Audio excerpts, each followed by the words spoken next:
How to set up the Linksys RE6300 Wi-Fi range extender. First, plug it near your router. For the initial setup, plug the RE6300 into a wall outlet close to your main Wi-Fi router. Wait for the indicator light to start blinking orange before continuing. You can move it to its permanent location after setup. Second, connect your phone or computer to the extender. Open the Wi-Fi settings on your phone, tablet, or computer. Look for the RE6300 setup, Wi-Fi network, and connect to it. You don't need an Ethernet cable for normal wireless setup. Step 3. Open the Linksys setup page. While connected to the extender, open Chrome, Edge, Safari, or another browser, and go to extender.linksys.com. Linksys also says the extender's IP address can be used if the setup address doesn't load. Fourth, start the setup and select your home Wi-Fi.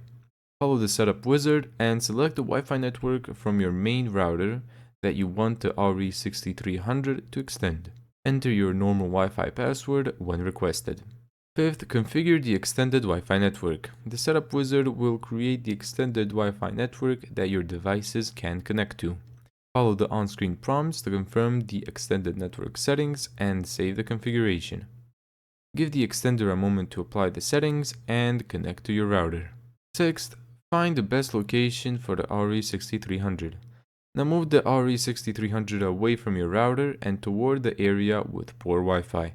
The extender should ideally be placed between the router and the Wi-Fi dead zone, while still receiving a strong signal from the router.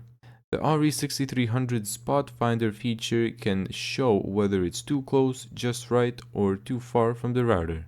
If it's too far, the extender itself will receive a weak signal and won't provide good performance. Thank you so much for watching this video. If you found this tutorial helpful, make sure to give it a thumbs up and subscribe.